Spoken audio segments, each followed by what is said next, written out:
Nah kalau kemudian mohon maaf dalam tanda petik seolah-olah ini BPHJ jadi cengeng, ini tugas pertama dan tidak bisa, ini kegagalan pertama Pak. Nah ini di poin C, kekurangan belanja pegawai. Cuman ada 3 miliar, kekurangan 24. Yang dilantik kok mau, belum ada anggarannya. Yang pertama, izin pimpinan, kami hanya sekedar ingin mengingatkan saja. Khawatir kita lupa gitu. Saya perlu untuk membacakan kembali pimpinan ya, terkait dengan Perpres 154 ini supaya kita dengarkan bersama ya. Kita simak secara baik itu. Ada 53 pasal tapi saya cukup baca 3 pasal saja ini Pak Kepala BPHJ ya. Dalam peraturan presiden ini yang dimaksud dengan 1. Badan penyelenggara haji yang selanjutnya disebut badan merupakan lembaga pemerintah yang dibentuk oleh presiden untuk melaksanakan tugas pemberian dukungan penyelenggaraan haji. Di poin 2 itu Pak, kepala adalah kepala yang melaksanakan tugas pemberian dukungan penyelenggaraan haji. Bab 2 yang mengatur tentang kedudukan, tugas dan fungsi ya. Ini ada 3 pasal. Badan berada di bawah dan bertanggung jawab kepada presiden melalui menteri yang menyelenggarakan urusan pemerintah di bidang agama, melalui menteri yang menyelenggarakan urusan pemerintah di bidang agama. Di poin 2 badan dipimpin oleh kepala. Di pasal 3 badan mempunyai tugas melaksanakan pemberian dukungan penyelenggaraan haji sesuai dengan ketentuan peraturan perundang-undangan. Izin pimpinan, itu yang kami bacakan. Sementara di laporan Pak Kepala BPHJ ini di halaman 12 Pak, ini sangat jauh dari karakteristik seorang kepala badan haji yang kami kenal. Begitu pula saudaraku Dhanil Simanjuntak, seorang aktivis muda yang selalu berada di garis rakyat, tidak pernah lari dari soal-soal keumatan. Kenapa kemudian pesimisme yang di framing dalam laporan ini ya. Poin 1, tidak dapat melakukan dukungan dan koordinasi penyelenggaraan ibadah haji. Apa yang terjadi ini saudaraku kepala badan dan wakil kepala badan? Maka pimpinan, kalau kita baca poin 1 di halaman 12 ini seolah-olah apa yang dipaparkan di halaman-halaman sebelumnya ini tidak ada gunanya. Alangkah eloknya, ya, alangkah perkasanya badan haji meskipun mengalami efisiensi anggaran ya, dari pemerintah, tetapi masih pasang badan ya, masih meyakinkan presiden, meyakinkan pemerintah, meyakinkan DPR bahwa kami bisa dengan anggaran yang terbatas sekalipun kami bisa. Kenapa? Karena kita kembali ke Perpres 154. Ini sifatnya dukungan. Ini Pak, kalau kita bedah, coba bayangkan ini Pak.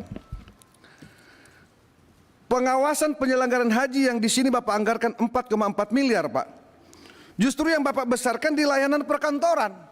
Kalau Bapak dengarkan laporan kemarin Kemen P3A Pak, kalau Bapak kemarin hadir di kegiatan rapat kerja bersama Kemen P3A Pak, itu mungkin Bapak nangis juga dengarnya itu Pak.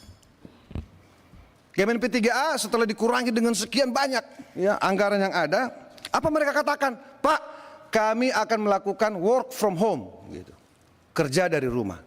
Listrik kami matikan Pak. Kegiatan-kegiatan perkantoran, ATK dan sebagainya kita nolkan, sampai seperti itu Pak. Untuk apa? Supaya kegiatan-kegiatan pembinaan pemberdayaan perempuan dan juga pelanggaran ini bisa tetap berjalan dengan baik. Ini kalau kita kupas satu-satu saudaraku Dhanil Simanjuntak, ini luar biasa ini.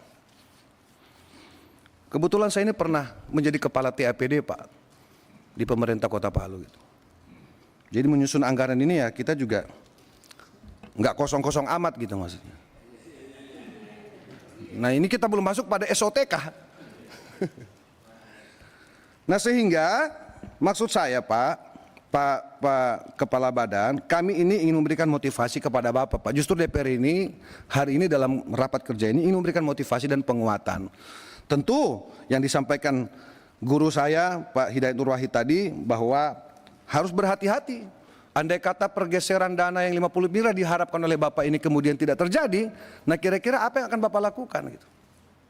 38 miliar layanan perkantoran ini Pak, ini bisa kita pecah Pak ke berbagai sektor yang kemudian lebih berdampak langsung pada jamaah haji.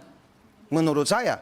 Meskipun loh pimpinan, sementara terkait pengawasan ini pimpinan, ini juga dilakukan oleh Dirjen PIHU, PHU gitu. Bahkan di dalam aturan menteri pun melakukan pengawasan. Nah ini kan apa tidak tumpang tindih semuanya melakukan pengawasan kecuali tanpa anggaran. Yang menjadi soal pengawasan kan juga ada anggarannya gitu.